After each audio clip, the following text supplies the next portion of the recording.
یہ بتائیں کہ ابھی آپ کو یقین ہے کہ جنوری کے آخری ہفتے میں الیکشن ہو جائے گا؟ نہیں، مجھے یقین نہیں ہے. میں انشاءاللہ سمجھتا ہوں کہ جب سپریم جوڈیشری نے اس بات کو اپنی نظر میں لے لیا ہے تو بہت ہی مناسب فیصلہ آئے گا وہاں سے. I appreciate that. میں ایک اور چیز آپ سے کوٹ کرنا بھول گیا. ہمارے دوست ہیں آپ کے، ہمارے کامران خان صاحب ہے نا، انہوں نے کل پرسوں ٹویٹ کی جو بڑی اچھی لگی مجھے. It's time all the politicians including Imran Khan be allowed to contest genuinely free and fair elections, otherwise don't bother about a fraud called elections. بہت بڑی اہم ٹویٹ ہے. تو میں عمران خان اور پی ٹی آئی کا نمائندہ نہیں ہوں، مگر جو مجھے نظر آ رہا ہے وہ اگر آپ کے سامنے بات نہ کروں کہ وہ بیچارے اپنا کنونشن نہیں کر سکتے. مثال کے طور پر 80 لوگ گرفتار ہو گئے. Human rights commission of Pakistan نے یہ کہا کہ جی 80 لوگ گرفتار ہو گئے ہیں. اچھا، فلسطین کے اوپر، وہ غزہ کے اوپر پروٹیسٹ کرنے جاتے ہیں تو ان کو گرفتار کر لیا جاتا ہے. مسلم امہ کی بات کر رہے ہیں. تو جو فری اینڈ فیئر الیکشنز کے اندر میں نے زیادہ وضاحت سے بات کر دی. اگر کچھ پی ڈی ایم کی پولیٹیکل پارٹیز بھی کہہ رہی ہیں تو وہ اس وجہ سے بھی کہہ رہی ہیں کہ ان کو ساتھ ذرا سی انفیئرنیس ہو رہی ہے، ان کو تکلیف ہوئی، تو انہوں نے یہ بھی کہا کہ سب کے ساتھ فیئرنیس کی جائے. تو ملک کا راستہ یہی ہے. اور انشاءاللہ میں آپ کو یقین دلاتا ہوں کہ مجھے پورا کانفیڈنس ہے کہ معیشت جس انداز سے اس میں ہینڈل کی جا رہی ہے، جس انداز سے کیئر ٹیکر گورنمنٹ بھی کوشش کر رہی ہے، اس کے ساتھ صرف عوامی مینڈیٹ ایک مل جائے تو ہماری بریلینٹ فوج، اس کا کنٹریبیوشن، عوام کا اس کے ساتھ ہاتھ جوڑنا، ملنا، تو یہ مستقبل کے لیے بڑا اچھا ہے.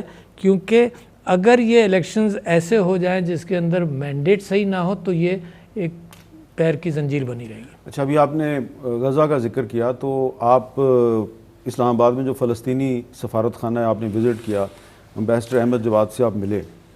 کچھ آپ بتائیں گے کہ آپ کے خیال میں پاکستانی قوم جو ہے وہ اپنے فلسطینی بھائیوں کی کیسے مدد کر سکتی ہے؟ دیکھیے، میں آپ لوگوں کو، شاید آپ کو یاد ہو، لوگوں کو شاید یاد نہیں، کہ جو 23 مارچ کا ریزولوشن پاس ہوا تھا پاکستان میں، مینار پاکستان میں، اس میں 2 ریزولوشن پاس ہوئے تھے. ایک ریزولوشن پاس ہوا تھا پاکستان کے لیے اور ایک ریزولوشن پاس ہوا تھا فلسطین کے لیے. کیونکہ وہاں 1937 سے انگلینڈ نے، برٹن نے، گریٹ برٹن تو کچھ پرابلمز چھوڑ گیا، کچھ کشمیر بھی ہمارے لیے چھوڑ گیا، فلسطین کا پرابلم اوریجنیٹ کیا ہے نا، کیونکہ اس کو مینڈیٹ تھا. تو وہاں پر قائد اعظم محمد علی جناح نے وہ ریزولوشن پاس ہوا ایک تو فلسطین کے حوالے سے. پھر پاکستان بننے کے بعد بھی انہوں نے پروٹیسٹ بھی کیا. 8 دسمبر 1947 کو قائد اعظم نے پریزیڈنٹ ٹرومین کو خط لکھا. آپ کے کل کے پروگرام کے اندر میں نے سنا ہے نا کہ پریزیڈنٹ ٹرومین کو انہوں نے خط لکھا. اور میں آپ کے سامنے یہ کہہ رہا ہوں، یہ کہنا چاہتا ہوں کہ مغرب جو ہے وہ، مجھے تعجب ہے کہ ہیومن رائٹس ابیوزز اموات ہو رہی ہیں، بچوں کی ہو رہی ہیں. میں زیادہ ذکر نہیں میں دیکھتا نہیں ہوں کلپس، مگر پچھلے دنوں پرسوں ترسوں میں نے وہ کلپ دیکھی اس بچے کی جو اپنی ماں اور باپ کی لاش آئیڈینٹیفائی کر رہا تھا. آپ نے بھی شاید اس کو نشر کیا. تو اتنا ظلم، جیسے دیکھو بڑوں پر ظلم بھی تکلیف دہ ہوتا ہے چاہے جہاں بھی ہو، مگر بچوں پر ظلم کوئی برداشت نہیں کرتا. یہ جو آپ کی آنکھوں میں بھی آنسو آ گئے اس فلسطینی بچے کے درد کی وجہ سے، آپ کو لگ رہا ہے کہ یہ جو فلسطینی بچوں کے آنسو ہیں، ان آنسوؤں کی وجہ سے ایک انٹرنیشنل لیول پہ پولرائزیشن دوبارہ بڑھے گی اور ہم ایک بہت بڑے بحران کی طرف جا رہے ہیں؟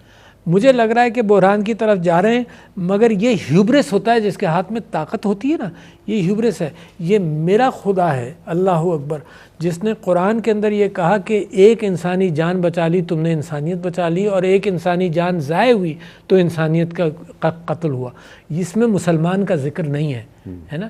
یہ جو مغربی تہذیب نے انٹائرلی سیکولرائز کیا، وہ اس وجہ سے کیا کہ چرچ کے اور ان کا جمہوریتوں کا تعلق بہت خراب رہا یورپ کے اندر ہے نا، بہت ایکسپلائٹیشن ہوا، اس سے بغاوت کی.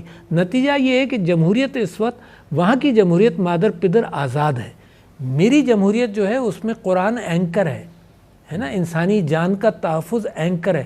وہاں اگر وہ ڈٹرمن کرتے ہیں کہ ساؤتھ امریکہ میں رجیم بدلنی ہے، بدلتے ہیں، قتل و غارت گری ہو، کوئی فکر نہیں کسی کو. ملکوں کو بانٹ دیا، north Korea, south Korea, north Vietnam, south Vietnam, اپنے انٹرسٹ کی خاطر جنگیں ہوتی رہیں، ویتنام، کمبوڈیا، لاؤس، سارا فاریس، انڈونیشیا کے اندر. پھر افریقہ کا آپ حال دیکھیں، آج بھی چل رہا ہے ویسٹڈ انٹرسٹ پر.